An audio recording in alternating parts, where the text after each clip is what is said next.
CM అయ్యాక తొలిసారి రేవంత్ రెడ్డి సొంత గడ్డపై అడుగుపెట్టారు. సుమారు 5,000 కోట్ల రూపాయల నిధులతో పెద్ద ఎత్తున అభివృద్ధి కార్యక్రమాలు చేపట్టారు. ఇవాళ నారాయణపేట జిల్లా కోస్గిలో పర్యటించిన సీఎం రేవంత్ రెడ్డి పలు అభివృద్ధి పనులకు శ్రీకారం చుట్టారు. ప్రభుత్వ మహిళా డిగ్రీ కాలేజీ, ట్రైబల్ వెల్ఫేర్ భవనానికి శంకుస్థాపన చేశారు. అలాగే మద్దూరు కొడంగల్లో టీఆర్ఎస్డబ్ల్యూఎస్ భవనాలకు శంకుస్థాపన చేశారు. నారాయణపేట్ కొడంగల్ లిఫ్ట్ ఇరిగేషన్ కు కూడా సీఎం రేవంత్ రెడ్డి చేతుల మీదుగా శంకుస్థాపన జరిగింది.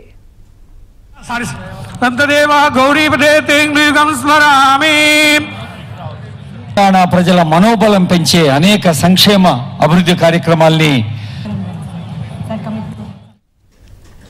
ప్రస్తుతం 5,000 కోట్లతో అభివృద్ధి పనులు చేపట్టామని, రాబోయే పార్లమెంట్ ఎన్నికల్లో కొడంగల్ నియోజకవర్గం నుంచి 50,000 మెజార్టీ ఇస్తే మరో 5,000 కోట్లతో అభివృద్ధి పనులు చేపడతామని రేవంత్ రెడ్డి హామీ ఇచ్చారు.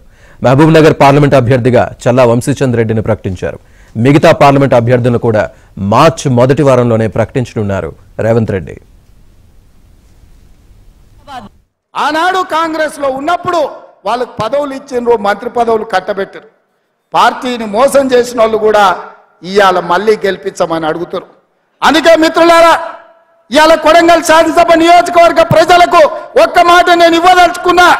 ఈ రోజు నారాయణపేట కొడంగల్ ఎత్తిపోతల పథకం కావచ్చు, మెడికల్ కాలేజ్ కావచ్చు, పారామెడికల్ కాలేజ్ కావచ్చు, నర్సింగ్ కాలేజ్ కావచ్చు, ఇంజనీరింగ్ కాలేజ్ కావచ్చు, మహిళా డిగ్రీ కాలేజ్ కావచ్చు, దౌలతాబాద్ బొమ్మరాజ్పేటలో జూనియర్ కాలేజీలు కావచ్చు, అదే విధంగా కొడంగల్లో వెంకటేశ్వర స్వామి మందిరం అభివృద్ధి కోసం 16.5 కోట్ల రూపాయలు మంజూరు చేయించినాం.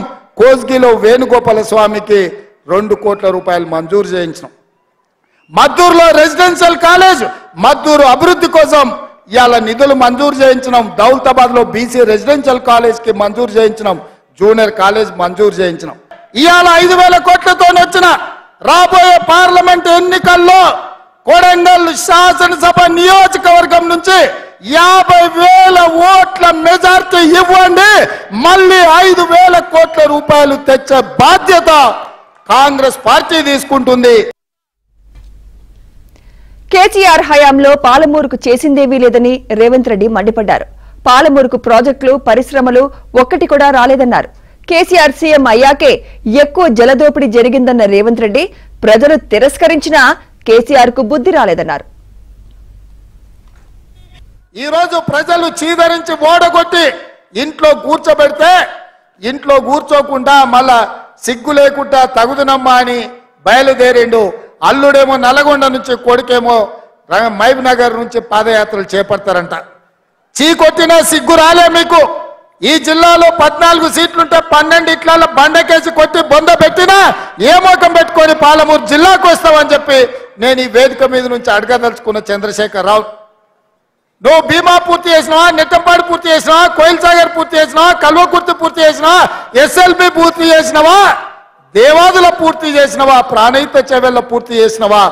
ఈ రోజు 10 ఏళ్లలో 2 లక్షల కోట్ల రూపాయలు ఖర్చు పెట్టి ఈ రోజు ఏ ప్రాజెక్టులు పూర్తి చేయలే.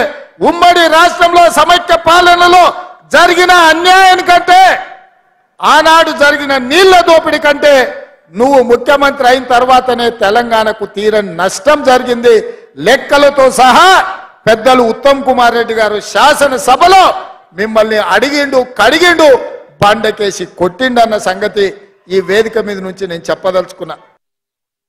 నిన్ననే కోస్గి సభలో సీఎం రేవంత్ రెడ్డి మహిళలకు మరో శుభవార్త చెప్పారు. వారం రోజుల్లోనే 500 రూపాయలకే గ్యాస్ సిలిండర్, తెల్ల రేషన్ కార్డుదారులకు 200 యూనిట్ల ఉచిత విద్యుత్ అందిస్తామని హామీ ఇచ్చారు. ఇదే కాదు, తొందరలోనే మా ఆడబిడ్డలు కట్టెలపై కష్టాలు తీర్చి వాళ్ళ కన్నీళ్లు దూడవడానికి సోనియా మహిళ దీపం పథకం ఇచ్చింది. 400 రూపాయలకే సిలిండర్ వస్తే మోడీ కేడీ కలిసి 1,200 రూపాయలు చేసిండ్రు సిలిండర్.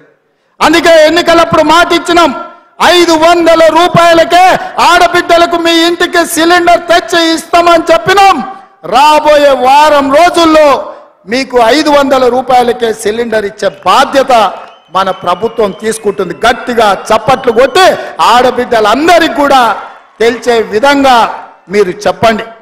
అదే విధంగా వ్యవసాయానికే ఉచిత కరెంటు కాదు, పేదవాడి ఇంటికి కూడా ఉచితంగా కరెంట్ ఇవ్వాలని, పేదవాడి కరెంటు బిల్లుతో కష్టాలు పడొద్దన్న ఆలోచనతోని 200 యూనిట్ల వరకు ప్రతి పేదవాడి ఇంటికి తెల్ల రేషన్ కార్డు ఉన్నవాడికి ఉచిత విద్యుత్తును ఇండ్లకు ఇవ్వాలని ఆనాడు మేము మాటిచ్చినాం. వారం రోజుల్లోనే ప్రతి పేదవాడి ఇంటికి 200 యూనిట్ల వరకు ఉచిత కరెంట్ ఇవ్వాలని ఇవాళ మన ప్రభుత్వం నిర్ణయం